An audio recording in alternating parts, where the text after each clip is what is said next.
de volta com o Central 98 nesta manhã de quarta-feira e você continua aqui acompanhando as principais notícias do dia, sempre entrevistas para você também aqui no Central. E, gente, a discussão sobre a questão dos veículos de tração animal em BH volta à Câmara Municipal, viu? Os vereadores Vanderlei Porto, do Patriotas, e Janaína Cardoso, do União, apresentaram o projeto de lei 545 de 2023, com o objetivo de antecipar para janeiro de 2026 a data limite para a proibição definitiva do uso de carroças puxadas por animais. A substituição está prevista atualmente para janeiro de 2031. A antecipação já tinha sido proposta anteriormente em outro projeto de lei, mas este foi retirado de pauta pelos autores. Ontem, a nova proposta teve o aval da Comissão de Legislação e Justiça. Para falar um pouquinho mais sobre esse assunto e outros temas também, a gente recebe aqui no Central 98 o vereador Vanderlei Porto. Bom dia, Vanderlei, seja bem-vindo. Um prazer te receber aqui na Rede 98. Bom dia, Carol. Bom dia, João. Bom dia, Eduardo. Bom dia a todos aqui, ouvintes da Rádio 98. Sempre um prazer estar aqui com vocês. E a gente falando, então, a gente discutiu muito esse tema, né? Falar sobre a questão das carroças em Belo Horizonte e dessa retirada gradativa, porque a gente sabe que tem também a questão da fonte de renda dos carroceiros, de como é que fica esse processo. E aí agora essa possibilidade de antecipação, esse prazo que gerou até polêmica. Tinha gente, não, tá longo demais, não, é esse prazo mesmo que é preciso. A gente falando aí de uma mudança, né? De janeiro de 2031 para janeiro de 2026. Como é que tá essa questão? Você acha que isso vai ser possível realmente? Vai ser possível, Carol. A gente já está nessa luta desde o ano passado. Tinha um projeto anterior que já havia tramitado em 3 comissões. Já estava na última para ir ao plenário, quando metade dos coautores retiraram a assinatura. E isso faz com que, pelo regimento interno, o projeto seja retirado de pauta. Com isso, nós tivemos que apresentar o novo projeto, que na verdade é o mesmo texto. E agora esse projeto, né, foi aprovado ontem pela CLJ, até porque não tem nada inconstitucional, não tem nada ilegal. A gente já esperava essa aprovação. E para a gente recuperar o tempo que nós perdemos em relação ao anterior, eu já estou protocolando um pedido para que esse projeto agora seja avaliado por 3 comissões em conjunto. Dessa forma, a gente ganha tempo, né, recupera o tempo perdido do anterior. E eu creio que em maio ou junho, no mais tardar, a gente já vai votar em primeiro turno. A gente tem uma segurança dentro da Câmara que ele será aprovado. E também eu já tenho a garantia do governo que ele será sancionado uma vez aprovado nos 2 turnos. Então, é uma discussão muito ampla na cidade, já fiz audiência pública. A gente entende o lado também de quem trabalha dessa forma ainda hoje, em pleno século XXI, em Belo Horizonte. A Prefeitura tem feito o cadastro desses carroceiros.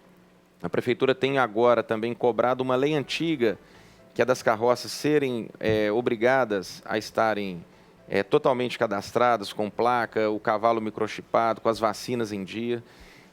O cumprimento dessa lei de 2011, que até então nunca foi cumprida, ela ameniza um pouco o sofrimento do animal, coloca algumas regras, mas a gente sabe que não é o ideal.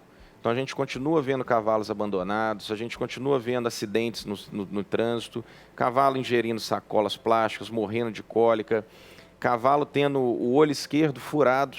É isso mesmo. E são vários casos para não se assustar com o trânsito, já que ele transita mais à direita ali. Então, são muitas crueldades e a Prefeitura está fazendo esse cadastro. A gente acha que hoje, em Belo Horizonte, os que frequentam as URPV são cerca de 850 carroceiros, e a Prefeitura tem elaborado um plano para atendê-los. Então, aqueles que têm condição de tirar a carteira vão tirar com auxílio da Prefeitura. A Prefeitura vai fazer toda uma capacitação em várias áreas, fazer com que os filhos estejam também nas escolas, porque hoje é uma situação de trabalho que passa de pai para filho.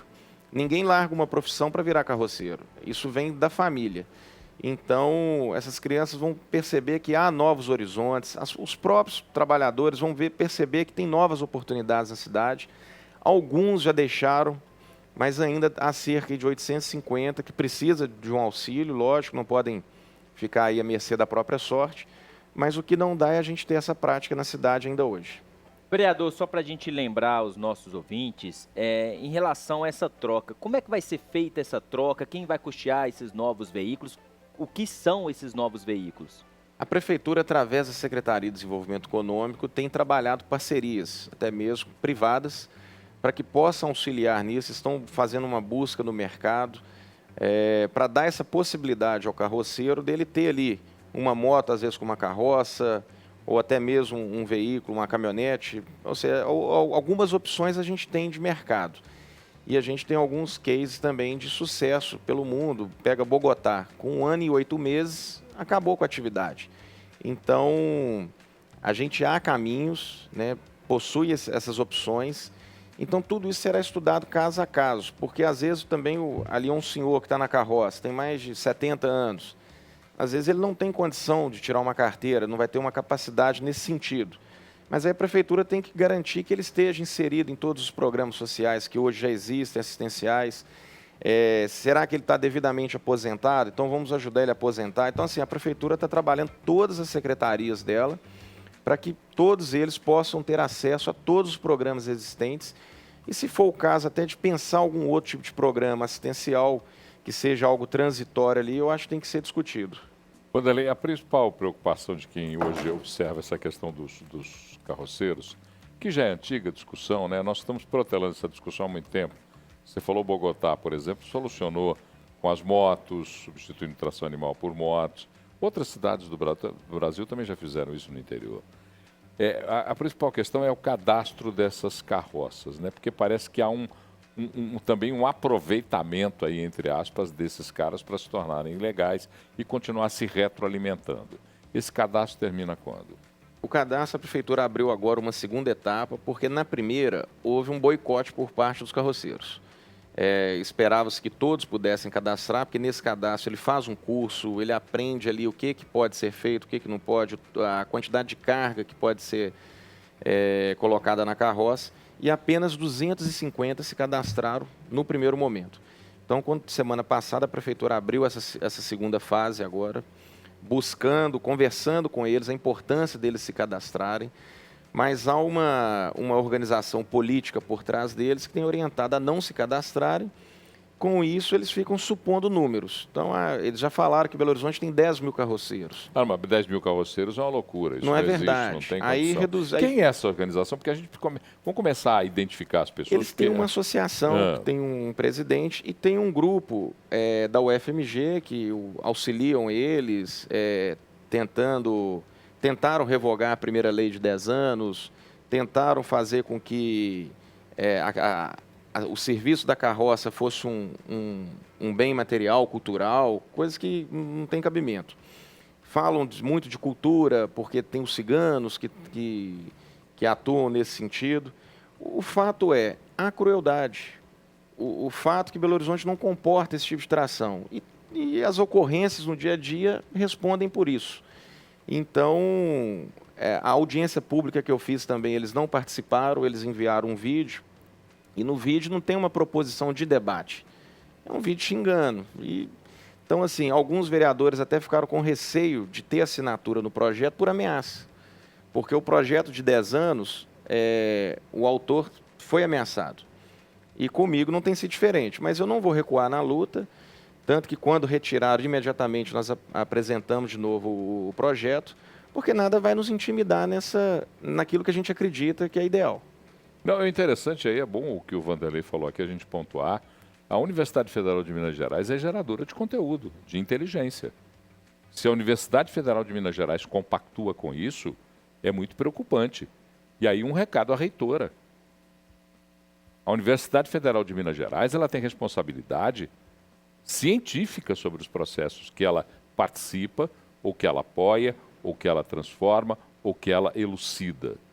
Então, a reitora da Universidade Federal de Minas Gerais, aliás, tem espaço aberto aqui para explicar por que a Universidade Federal de Minas Gerais defende, e aí não é só o aspecto crueldade, é o risco físico, o risco material. Nós não podemos ficar defendendo, sob o ponto de vista de uma suposta atividade cultural, e aí, se vocês ameaçam o vereador, eu lamento muito, porque ameaça é crime. Ameaça é crime. O que o vereador está propondo, eu tenho a tranquilidade para falar, porque eu tenho uma relação muito forte com cavalos, o que o vereador está propondo é uma ideia lúcida de proteção ao animal, à causa animal, de proteção ao carroceiro, de entendimento melhor do que a dinâmica de uma cidade como Belo Horizonte. Então, se vocês estão ameaçando, vocês estão cometendo crime. E eu queria muito que essa associação, então, trouxesse argumentos, não é xingamentos, argumentos sólidos que nos convencessem da necessidade da preservação dessas carroças nas ruas. E fica aqui a Universidade Federal de Minas Gerais o convite para que venha até aqui esclarecer por que é que uma entidade que é geradora de conceito, conteúdo, educação, ciência, se atrela ao apoio de uma causa como essa, que é insustentável para a realidade da cidade. Então está aqui aberto o debate, pô.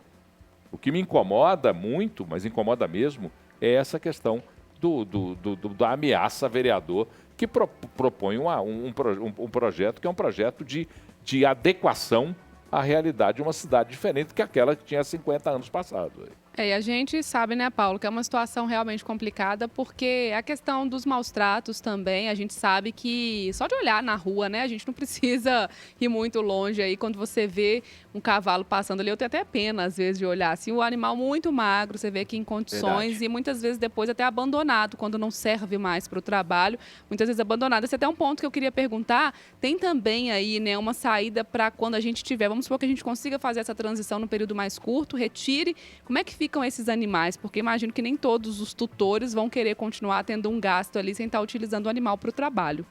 O primeiro receio que a gente tem é que esses tutores possam vender, comercializar esses cavalos para a cidade metropolitana. Então a gente tem conversado muito com vereadores da região metropolitana que possam também encarar esse desafio, esse debate. Então quem é da proteção animal encara com tranquilidade, mas outros ficam sempre com receios. Então a gente tem esse primeiro medo. O segundo receio, a prefeitura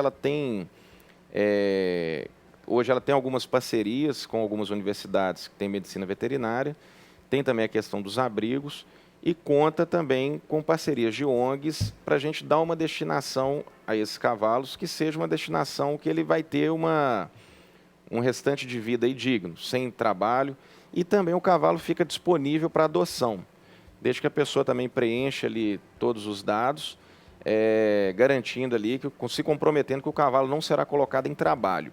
E a gente até defende uma linha, alguns protetores de animal não defendem isso, mas eu encaro esse desafio, que esses cavalos, são os que tiverem condição saudável, ser colocados também para ecoterapia. Principalmente trabalhar com crianças ali que têm alguma necessidade especial. Então, a gente tem algumas opções para trabalhar aí esses 2 anos e meio para chegar nessa solução. O porquê são contrários à ecoterapia? Eu estou tentando agora entender. Porque algumas pessoas da proteção animal entendem que o cavalo não pode ser feito nenhum tipo de trabalho com ele.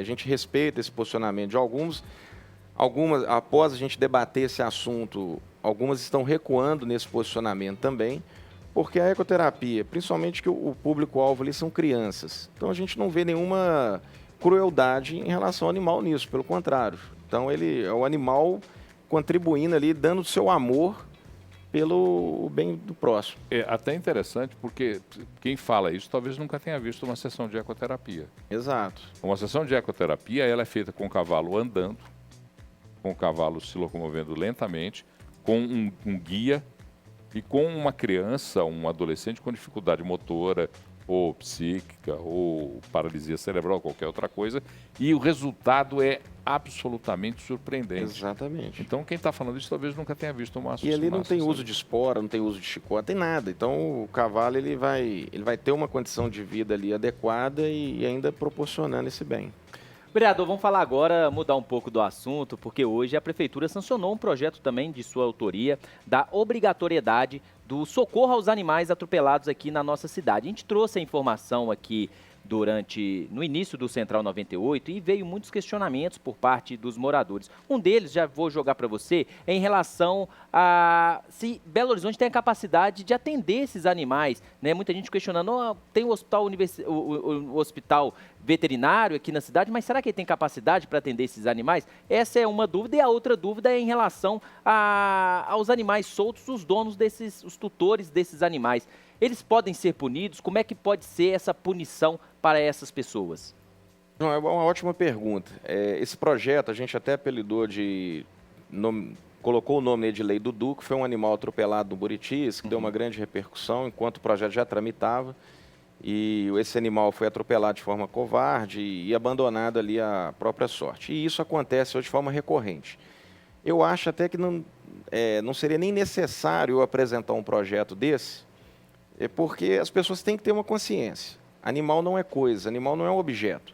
Então, hoje, o que acontece? As pessoas atropelam, o animal fica ali à própria sorte, à mercê ali do seu sofrimento, e em muitos dos casos, uma pessoa que não tem nada a ver com acidente, ela vai lá, ela acolhe aquele animal, resgata, fica com uma conta alta para pagar, sendo que ela não teve envolvimento nenhum no acidente. Quando isso não é repassado para ONGs, acaba que quase todo mês eu tenho que ajudar alguma coisa nesse sentido também. Então, o que a gente está fazendo é o seguinte, a pessoa, quando a gente assume a condução de um veículo, nós somos responsáveis pelos nossos atos. E todos nós estamos sujeitos a ter algum tipo de acidente.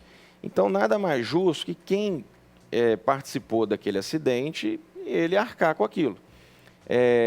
A gente tem um hospital público veterinário em Belo Horizonte? Temos, mas ele ainda também não consegue atender a demanda toda da cidade. A gente até sonha que um dia a gente possa ter o SUS animal, porque também são políticas públicas importantes para a cidade.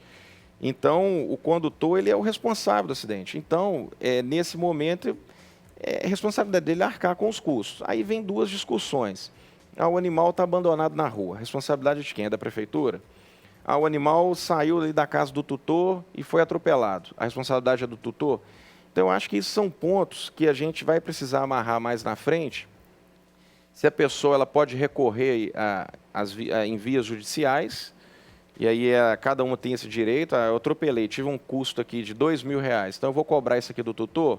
Não tem tutor, eu vou cobrar da prefeitura? Pode ser uma opção do condutor que atropelou. O fato é que, se ele atropelou, ele é responsável, mesmo que ele não teve a intenção, porque em alguns casos há a intenção de atropelar. Infelizmente, a gente recebe vídeos constantemente em outros lugares do Brasil. E essa semana retrasada recebi um de Santa Luzia. O camarada ele passou por cima do cão de forma proposital. Então, isso aí já engloba outras penas. Mas, nesse caso, é uma responsabilidade dele. Ele tem que, se o hospital público estiver fechado, ele tem que levar numa clínica particular. Eu estava falando no começo do programa, quando a gente abordou essa questão, uma percepção minha do aumento de cachorros, particularmente cachorros abandonados nas ruas de Belo Horizonte. E tem uma política da prefeitura de recolhimento, castração, vermifugação e depois devolve para a rua se não aparece o tutor. Como é que está essa questão do recolhimento desses animais e como é que é esse processo de permanência, se existe uma estrutura que possa suportar com maior tempo a permanência desses animais? Pois é, não é adequado que o cão ou o gato ele vive em abrigos, né? Isso para ele também não é saudável. E o CCZ, a gente tem mandado recurso também através de emenda, está sendo construído lá agora um gatil de uma emenda parlamentar minha para ampliar a capacidade de recebimento de gatos. Hoje é quanto, você sabe? Eram cerca de 10 gatos apenas. Tá. Com esse gatil vai passar de 50. E os cães são cerca de 250, 300 que ficam lá, e tem também um programa de lares temporários. Só que o cão é recolhido pela zoonose. É feito um teste de leishmaniose, se der positivo, ele é sacrificado. Se não der, ele é castrado, ele é vacinado e é devolvido ao mesmo lugar. O que a gente fez? Foi aprovado um projeto no meu segundo turno no mês passado, que obriga a prefeitura a colocar em todos os seus canais de comunicação os animais que ela tem sob a sua tutela. Para quê? Para que as pessoas tomem conhecimento e possam adotar. Porque isso vai evitar do animal ir para a rua novamente e as pessoas passam a ter conhecimento do que tem. Hoje o CCZ é lá no São Bernardo, é um lugar afastado. Então a pessoa não sabe qual animal que está lá disponível para adoção. E com essa divulgação que a prefeitura vai ter que fazer, que eu acredito também que essa lei será sancionada, isso vai facilitar muito da pessoa adotar e a gente ter menos cães na rua. Vanderlei, uma questão também que a gente abordar aqui, que sempre gera um caos danado, que é a questão da fila para poder fazer a castração. Tem aí, mensalmente um cadastro aberto, aí a prefeitura anuncia, a gente vai abrir aí o cadastro para a castração dos animais às 8 da manhã. Quando é 8h05 já não tem vaga mais. E aí você não consegue acessar o sistema e vira uma bagunça, ouvintes aqui mandando mensagem para a gente reclamando.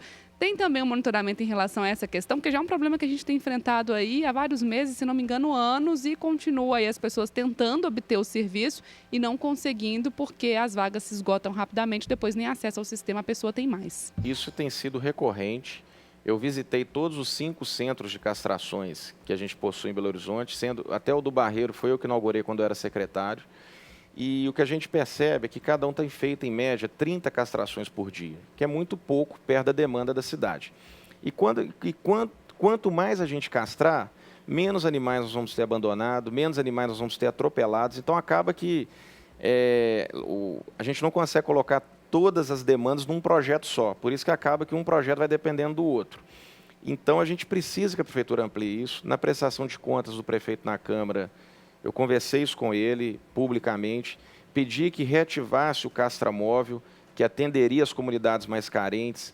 A zoonose já tem um trabalho de mapeamento ali dos cães, e tudo isso é porque, se não tiver o controle populacional, a gente vai só extrapolando o número de cães abandonados. E há números, há indicativos que nós temos hoje em Belo Horizonte cerca de 50 mil cães em situação de rua. Então, assim, é muito animal na rua que precisa de cuidado e precisa ser castrado. Então, tem que haver, sim, um mapeamento, uma ampliação. A gente tem sugerido ao prefeito também que possa ser feito, às vezes, credenciamentos de clínicas particulares. Outras cidades vizinhas já têm feito isso, tem dado certo, porque aumenta a possibilidade aí da pessoa conseguir essa castração de forma rápida. Vereador, para a gente terminar, um outro projeto que também ganhou o aval ontem da Comissão de Legislação e Justiça, de sua autoria, em relação à presença dos animais nos supermercados. Como é que é esse projeto? Conta um pouco sobre isso para a gente. No mês passado, o prefeito sancionou uma outra lei minha, que é o Pet Friendly. Então, o comerciante pode ali colocar sua plaquinha falando que o animal é bem-vindo. No mesmo dia que o prefeito sancionou minha lei, ele revogou um decreto de 87 que proibia animais em restaurantes. E aí a gente entende que agora isso tem que ser ampliado também para o supermercado. Há uma lei que proíbe o supermercado receber animais de 99. Então, ou seja, é uma lei também ultrapassada. Então, a gente quer revogar essa lei e, com isso, fica opcional aos supermercados permitir a entrada ou não. O Rio de Janeiro fez isso, está um sucesso, porque também o fato do animal poder circular mais com o seu tutor vai fazer com que a pessoa ela possa adotar mais, ela vai fazer com que também o tutor abandone menos, porque muitas das vezes a pessoa não adota o animal porque ele vai ficar sozinho a maior parte do tempo. Porque eu não posso ir no supermercado, eu não posso ir no restaurante. Então, agora, a ideia é com que as pessoas tenham opções de passear com o seu pet, isso vai trazer qualidade de vida para os dois, e a gente não entende que não tem mal nenhum do animal entrar no supermercado. A prefeitura, para a entrada de restaurantes, ela publicou ali um decreto das condições que podem ser as mesmas para supermercado, e a gente entende que não vai ter nenhuma questão de insegurança isso aí para o cidadão. É bom quando você fala dessa lei que não está obrigando o estabelecimento a recebê-los. Ele vai escolher, né? É porque tem gente que acha que a lei que tira a proibição causa obrigação. Não. Isso é uma liberalidade. Isso. E o estabelecimento pode, se ele quiser, por exemplo, conquistar novos clientes, a simpatia dos clientes, adquirir o selo lá de Pet Friendly e receber os pets sem problema. Porque outro dia o cara estava falando sobre isso, mas então agora o supermercado vai ser obrigado? Não. Ele vai ter a liberalidade de poder escolher ou não, e aí ele vai poder tratar melhor sua consciência. Porque hoje, se ele quiser liberar, ele não pode. Exatamente. Então a lei deixa a opção. Em aberto, né? Central 98 recebendo o vereador Vanderlei Porto, falando pra gente então sobre essa questão das carroças, sobre esse projeto também aí, né, do Pet Friendly, e também sobre a questão da castração, que sempre dá muita polêmica aqui, falando um pouquinho também sobre esse projeto aí que obriga, né, a pessoa que está conduzindo o veículo, atropelou um animal, a prestar socorro. Vanderlei, obrigada demais por esse tempinho para conversar aqui no Central 98, portas sempre abertas. Eu que agradeço mais uma vez e um abraço a todos.